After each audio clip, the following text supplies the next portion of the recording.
Gameover86 coming back with another video, guys. And today I'm going to be talking and asking the question, because Nintendo and Xbox are working together in this cross-platform, cross-play video games. But I'm going to be asking the question, what if Nintendo would have bought Rare? What would the games have been and become for the future, not only to the GameCube, but to the Nintendo Wii, Wii U, and the Switch? So I'm going to dive into that and go through some games that Nintendo, through the glory years of the Nintendo 64, for a lot of people that don't understand. And that's where they really elevated this company. The Nintendo was the brand behind them to help motivate and not only give ideas, but Rare came up with, I think, their best iconic games when the Nintendo 64 was at its peak. Even beforehand, they made some great games before the Nintendo 64, but they really hit on different levels on the Nintendo 64. And this is what I'm going to be talking about, guys, today. So if you guys are new to this channel and you guys do appreciate some of my my podcasting, game streams, game reviews, and rants and whatnot, just my general opinions. Sometimes I go into facts. But if you guys do enjoy that, make sure you guys hit that subscribe button. Make sure you guys hit the bell notifications so you guys can keep up to date when I do post these videos. And also, if you guys want to leave a like and share, make sure you do that as well. And let me know down in the comments on what you guys think after all these videos are done. I always like talking to you guys and getting back with you. Let me know what you guys think personally. So let's go ahead and just get it started. Rareware, which is kind of tricky to say. Now I know why they go to Rare, but I'm going to be honest, they had some of the most iconic games that I grew up with when I was old enough to purchase a Nintendo 64 as a kid and to grow up in the video game world. And they really just made leaps and bounds from the Super Nintendo when they made a few games and published, I guess I should say. They were a smaller company that a lot of other companies didn't want to have to deal with. I know PlayStation, I don't think, really dealt with them. And then the Nintendo 64 came along and took this up-and-coming company out there, developer, and they ran with it. They made some of the most iconic games. And to start out with, Killer Instinct. If you guys haven't really followed this franchise or played it, I played it on the original Game Boy. And the Primal Rage also is kind of in the similarity of the series. But if you guys were used to your Street Fighters and your Mortal Kombats and stuff like this, Killer Instinct was right up there with the likes of Tekken, in my opinions, and Virtual Fighter and stuff like that people grew up on in the early 90s and even in the late 90s with fighting, 2D platform, and then 3D platform fighting games. And Killer Instinct was really fascinating and unique as a whole. I think it stands the test of time. And they've had some remakes, I know now, because Microsoft has purchased Rare. But back in the day, man, these games are really unique and cool for their time. I know Killer Instinct started out as not a big-time game, but it turned into one of the best fighters for the Nintendo 64 platform, in my opinion. I know Mortal Kombat's up there, and I know some other games were up there, but Killer Instinct had a near and dear place in my heart when it comes to gaming, because I played them for so long before the Nintendo 64 came out with this game. The next games I think we already know, but they took Donkey Kong and they really turned it into a huge franchise. I know it was already huge on the Super Nintendo, but when you roll over to the 64, with the 3D platforming games, they really took this game and went full bore with it. I mean, they didn't even slow down. They took the game that was really, in my opinion, one of the best platformers for the Nintendo for recent memory. And the Nintendo 64 with Donkey Kong, 64, it was a lot of characters that you guys could get attached to. The story was pretty decent. And for the time, the graphics were insanely good. Swinging on tree vines, climbing trees, collecting bananas, fighting the bosses. It was really cool. And it was one of the very first games. And I'm not going to say it was the first because I can't really remember. But the expansion pack, which was included in that game, which was a big deal back in the day.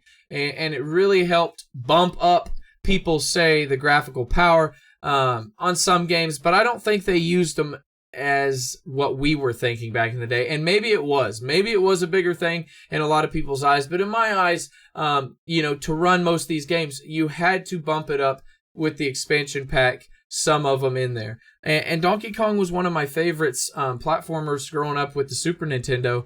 And hell, even in the NES, when it was just Donkey Kong where he's throwing barrels at Mario and, he's got to save Peach, get them points, if you know what I mean. The next game, though, I want to talk about, and I think everybody knows that they possibly will be remastering this. Obviously, Microsoft, that owns Rare, will probably be doing this with the likes of Crash Bandicoot's popularity coming back and upcoming Spyro the Dragon. Banjo-Kazooie was a really, really good game. A lot of people, and to tell you right now, it's had its value. It still stands the test of time. This game still goes for $40. $45 to some collectors, and it's crazy to see this game come full circle. But when this game first came out, Banjo-Kazooie, I was more fonded with the whole characters and the stories. A lot of people, thought it was more of just, like I said, a collecting, puzzle pieces and all the other stuff on the platform. But when you look at the whole as a general of this game, the game was a lot better, than a lot of the other 3D platformers. I mean, it was a later game into the Nintendo 64 franchise series, and Rare had more time to develop and spend a lot of time in this game. Unlike some of the games that came out so early to the Nintendo 64, you could see a lot of time where they did this right with the camera angles and all the other stuff when it comes to the jumping, the swimming, and all that stuff with Banjo-Kazooie. And then the next one, obviously, they had to have, the next version of it, which was Banjo-Tooie, and this game was really cool. And a lot of people thought that they couldn't make it any better than the first one, and I thought this one was my favorite.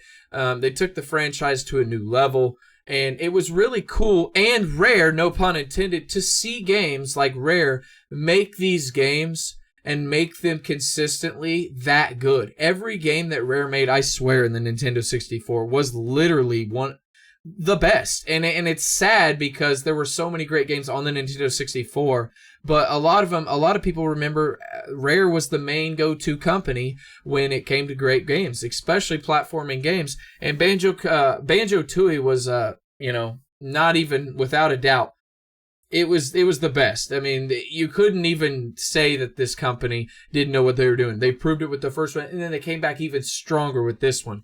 And the other games, guys, and I know what you guys are thinking. Yes, we played a lot of these games. Yes, we grew up with it. But if you want to talk about one of the very first genres of first-person shooters done right in the new 3D platform world, GoldenEye 007 is looked upon as one of the best launching pad games. And I know what you guys are thinking. There's other first-person shooters, but when this was local co-op mode, it was really cool. The story was great. I was blown away when I first seen this game. And when I played it with my buddies on the first, and they had like a big screen at the time. It was like an old school, like DLP TV, where the bulbs and shit get dust on it and they burn up and whatnot. But it was cool because it was one of them games where you felt like competition was everything. And they really brought it to the table. The story was great. A lot of people enjoy the story. The online, I keep saying online, but my God, I'm losing my mind right now why I'm shooting this, about to put it online, and I'm about to lose, and this is like game over now. It might as well be game over. I keep messing it up, right? But the local co-op, it was cool to have the golden gun or use the slappers and run around with Oddjob and nobody could hit him because he's literally 2 feet tall, it seems like, in the game. And it was cool. It was cool to go around and run around with all these characters we grew up with. I don't know if a lot of people out there grew up with the James Bond collection that played the games. A lot of people did. Maybe they didn't. I don't know. Let me know down in the comments on that one. But this one was one of my by far my favorite first-person shooters on the Nintendo 64 platform. The next one, obviously, they took the idea of GoldenEye 007 and they made the Perfect Dark franchise. And I think they actually did it better when it comes to mechanics, the controller, everything. But to tell you the truth, GoldenEye 007 to me was better than Perfect Dark. But they did take Perfect Dark and make it a lot better where they had some of the problems. in the GoldenEye 007. They did take Perfect Dark, and they did make it a lot better, and they didn't waste time with it either. This is a big-time game. It also had the expansion pack required for it, and it was unique to see that, but it was good to see it. And it had a great story, great playing, and I don't think that they ever realized how big they were going to be for years to come. And then the next one, I think a lot of people like this game a lot. And this one, you want to talk about value. It holds its value. Like, a lot of people can't even get this. I mean, you can get a cartridge used out of the box for maybe $55 to $75, give or take. It varies on this one. But this is still a very high-priced video game. I happen to own it. I bought it on its release. I knew about it. I used to love playing. And you want to talk about some fun co-op playing. I'm telling you guys, local co-op, man, it was nothing. It was so fun to use the guns and use the different characters in there, whether it was the teddies versus the squirrels and whatnot. And it was cool to snipe them and shoot them across, because they had that cartoony kind of sound that I think we all enjoy in cartoon violence and video games. But it was very unique. They took very popular movies like The Matrix and Saving Private Ryan and a lot of like horror kind of scene movies. I remember being the bat and the vampire in the house and the zombies. Dude, the game was amazing. I think a lot of games like that kind of mimic this, and just to kind of go over, I believe Conker's Bad Fur Day has made some other games. But a lot of people that play games that may have not have played Brutal Legend. I think Brutal Legend reminds me a lot of the quirkiest and the funny style play. And if you guys haven't got to play Brutal Legend, guys, that to me is a hidden gem on the PS3 that doesn't get talked about enough in the past or in the present right now when people talk about hidden gems. And if you guys don't know what that game is, definitely check that out. That game is hilarious, funny, and it had a lot of perverse humor in it, kind of like Conker's Bad Fur Day. And the whole scheme of everything in Conker's Bad Fur Day was fun, where it was going to chase a beehive, where it was to getting bees to open up the flower, for the giant bee to go and pollinate. It went from so many funny cartoon animation scenes, where some of them where you were like off the wall going, oh my goodness, what is going on? To where you would have a smile and a laughter, especially the corn, the poo where you threw toilet paper and all that. And the Nintendo 64 version is my greatest and favorite version of that platform. Now, as far as games go with Rare, and in my opinion, if Nintendo would have bought Rare, I think we would have seen better Banjo-Kazooie. And yes, I know a lot of people, the nuts and bolts of Banjo-Kazooie. I think we would have seen a better, Perfect Dark game later on down the road. I think we would have seen a better versions of 007, especially if they would have remastered it and whatnot. And Conker's Bad Fur Day, yes, Live and Reloaded on the Xbox was pretty good. I will give them that. But Donkey Kong and all these games, man, that Rare made really popular on the Nintendo 64 platform, and some of them were already popular. But even Rare beforehand with the Super Nintendo and Donkey Kong, just imagine if they would have had these games and they would have bought Rare. They could have turned these company. I mean, Rare could have been the top dog into this. They could have been like Naughty Dog. They could have been like Insomniac or Playground Games that's getting a lot of popularity. Or even Bethesda. I mean, Rare was up there with nobody else at that time when it came to 3D platform games. And the fun of it. And I wanted to get this video out to talk to you guys just about it and to give you guys my thoughts on these games. And I did go through the games. And honestly, I just think Rare has went downhill when Microsoft bought them out. And you can see with the product of games that they've made. Hell, a lot of the games are Rare Replay. And you guys can get that on Xbox One. But some of these games, I mean, the games weren't even really their design or their thought or their help or their commitment. Like, Nintendo really launched Rare above and beyond. And I would have liked to see them buy that company. But to get to the end part of this whole video, yes, Nintendo is, cross-platform playing. And yes, they are, playing games where you can play them on the Xbox against your Switch friends, or your Switch friends can play against Xbox or even PC. But you know what? If this video does make it and it gets it a little bit big, and I hope the Nintendo developers and Xbox developers and people out there in general that have a say, they have more power than I do. But if they could just see the passion, and if they want to really compete against Sony, and I'm being 110% honest when I say this, let Nintendo help Rare back. Now, if you guys are going to share games and cross-platform play, that's cute and all for a PR.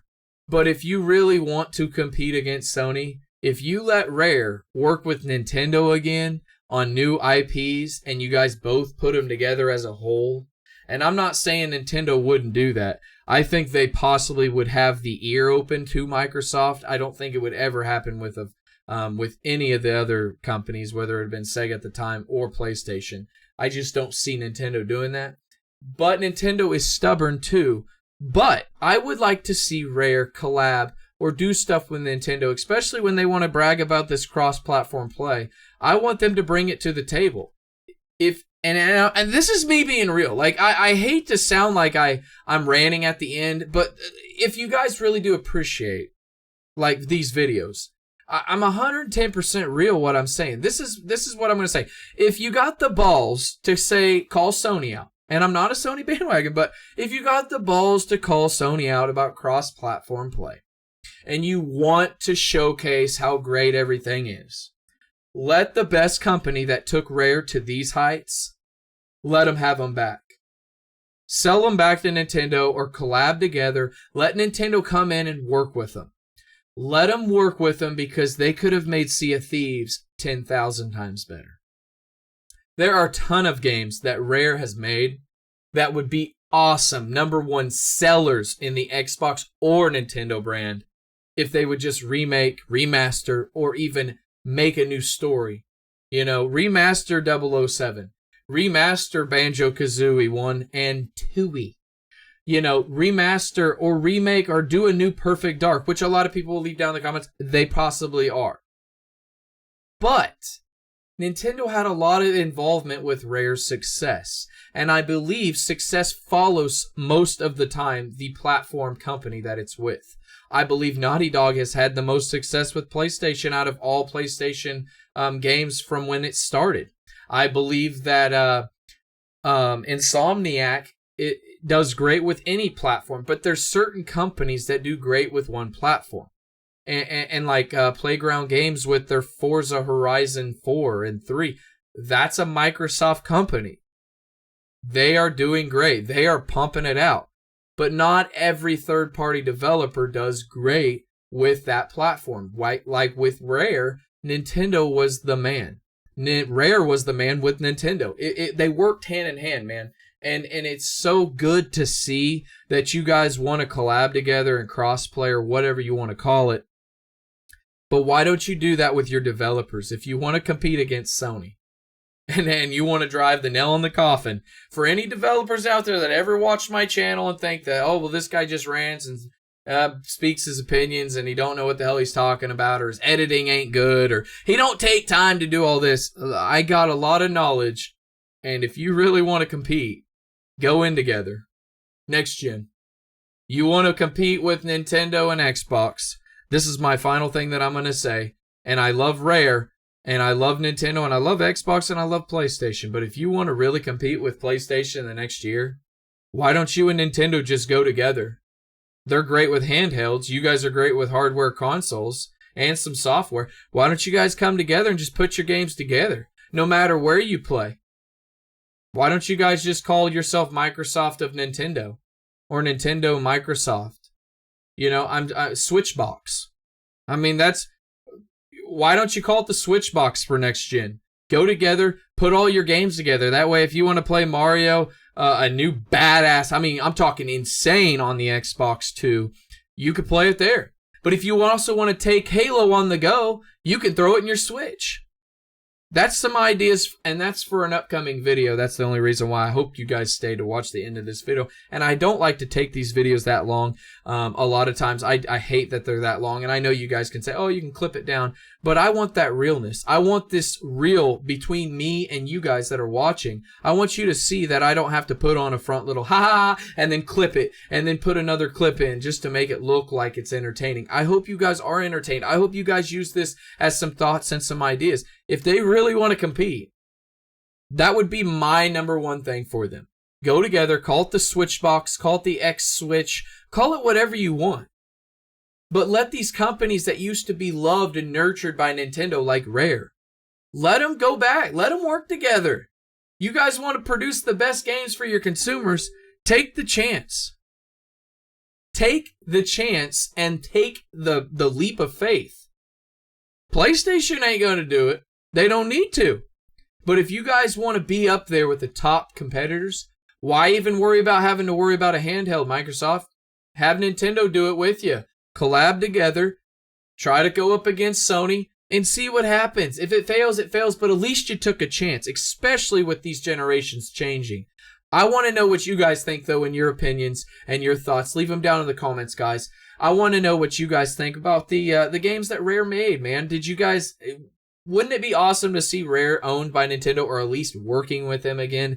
Let me know down in the comments what you guys think. Like I said, if you are new to this video and you guys do like having some thoughts, I like to give opinions and thoughts and maybe thank everybody out there. You know, I don't like to just go with the hot topic of the day or the hot topic of the week. I like to talk about stuff that I like to talk about, and it's video games. And I'm passionate about this, so like I said, if you guys do enjoy this video, and you guys do enjoy what I have to say, podcast, vlogging, video game streams, video game rants, reviews, you guys let me know down in the comments, okay? I'm going to be coming back hard like I always do, Monday, Wednesday, and Friday, guys. And I always post to Twitter. Obviously, throughout the weekends, I sometimes get busy, but I try to stay active if I can. So make sure you guys follow the link down there. I'll leave it in the description box, guys. And as always, like I say in every video, because I really do care and I really do love and support every single buddy out there for your own ambitions, your own goals, and your own opinions, guys. This is what it's about. It's about having fun. And it's about playing what you guys love, video game-wise, collecting, anything, guys. Take care, stay safe, do a good deed for somebody, and I'll see you guys Monday, coming back strong and hard as always. Gameover86 is out. Peace.